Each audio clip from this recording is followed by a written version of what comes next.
guys, my name is Blake. Welcome. Today I'm bringing my April wrap-up. In April, I managed to read 6 books. I had one book that was a 4.5 star, one book that was a 4 star, 2 books that were 3 stars, one book that was a 2.5, and one book that was a 1.5. The first book I read was Crown of Feathers by Nicki Preto. In this book, we're following this young girl named Veronica who desperately wants to be a Phoenix Rider. But when she finds the Phoenix Riders, she discovers that they only train boys to become Phoenix Riders. So she disguises herself as a boy to go to training. And I love a Mulan trope, and I connected with this book so hard. Because in this world there are animages, these people that can mentally communicate with animals, and I'm a huge animal lover, and I loved every second of the characters interacting with the animals, and it just felt really sweet and wholesome. This world was incredibly large too. It didn't feel like a YA book to me. It felt more like an adult fantasy book, because there was so much world building and so much history, and there was such an explanation of the magic system. I've seen people say that they didn't like it because it felt like it was info dumpy. I personally don't mind info dumps if they are contributing something to the story, and I feel like these did. We do have 3 POV chapters of Veronica, the girl that is disguised as a boy, and we have Tristan, who is already a Phoenix Rider, and he is trying to prove himself to his father. And then we have Severo, who is a soldier in the Empire's army, and they hunt down animages. But he himself is an animage, and he's trying to keep it a secret. I really enjoyed just about everything in this book. I love the relationship between Veronica and her older sister Val. It was very much a love-hate relationship, and Val at times treated Veronica horribly, but Veronica still loves her sister.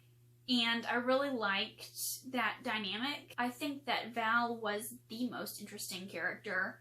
Because she's so twisted and vile.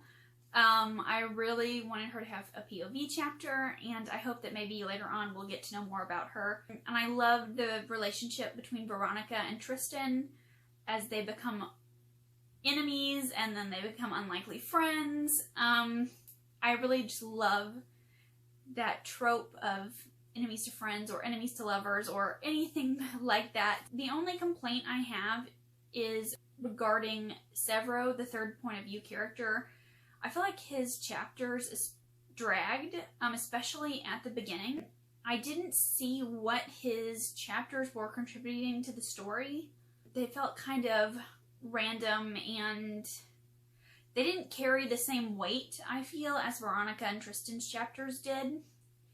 And for the longest time, I thought that Severo's chapters could have been cut because I didn't feel like they were adding anything to the story. But then towards like the last 80% of the book, his chapters really took off, and I understood why he was a POV character. I do think he will be a bigger player in later books, but because he had a slower start and I really didn't enjoy reading his chapters, I deducted half a star.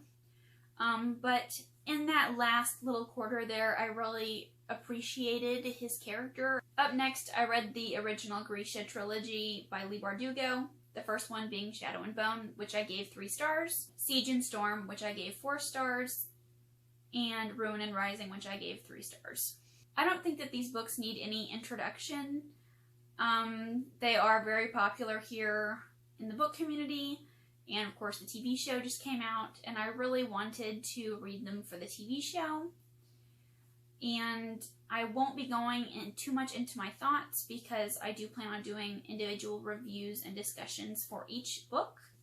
I read these for the first time way back in 2012 when Shadow and Bone was first released. I read it and I absolutely loved it. And I gave it 5 stars. And then a year later, whenever Siege and Storm came out, I read that one and absolutely hated it, and I gave it 2 stars, and I never continued on with the series.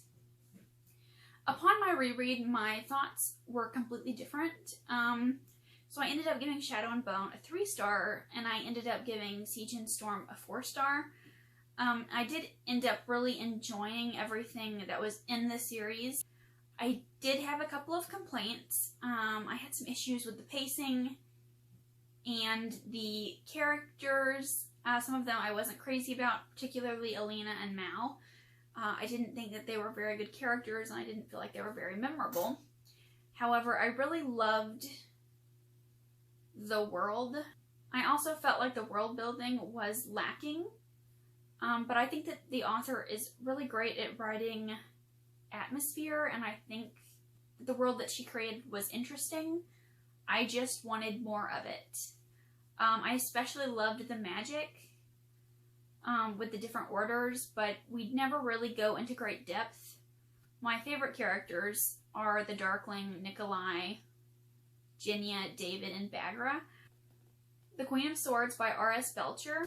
This is the third book in the Golgotha series, but each book can be read as a standalone, I've heard, and so I saw this one and I thought the cover looked really cool, and I love pirates, so I picked it up. In this book, we're following two different women in different timelines, and one of them is Anne Bonny, the Pirate Queen, taking place in the 1700s, and then in the 1800s we are following this woman who is part of a secret order of lady assassins. Wow. This book was a major disappointment. I gave it 1.5 stars. I love strong female characters, and this book definitely had that.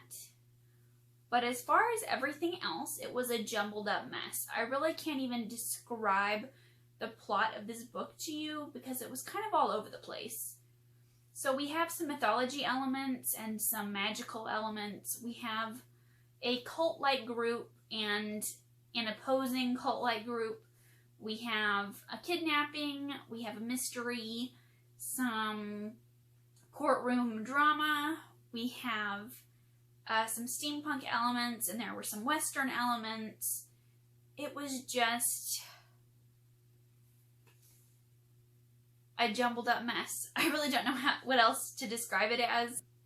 It was a quick read. It's only like 300 pages, I think. For a long time, I thought that the book would turn around. I kept thinking that it was going to get better, or there would be something tying it all together, some way to connect it. But no. Maybe it's because I haven't read the two earlier books in the series. Maybe that would have cleared up some things. I'm not sure. The last book I read was Windwitch by Susan Dennard. This is the second book in the Witchlands series. I ended up giving this one 2.5 stars.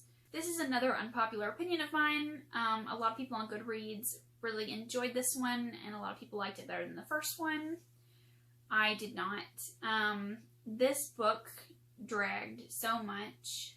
In this book, we're following two close friends, Sophia and Iseult, who are thread sisters, and they are of different witch tribes, and they get into some trouble, and they have to flee for their lives, and along the way they encounter other characters, and they get involved in some political drama. And we had a fifth POV that was introduced in Prince Merrick's sister Vivia. I didn't care for her chapters. Now on to Iseult and Aiden. I don't know if that's how you pronounce their names, but they saved this book for me. They are the only reasons why I pushed through. I love them. I loved their enemy to friendship kind of story. Everything about them, their sense of humor, the way that they interact with each other, their thought process on the page, their story arcs. I just love them. I would die for them. I can't wait for their stories and for them to have their own books, because I think that I would really enjoy those. That was everything that I read in April. Let me know what you guys read in April. If you've read any of these, what your thoughts were, because I would love to know. I hope you're all staying safe and doing well, and I'll see you again with another video soon. Bye!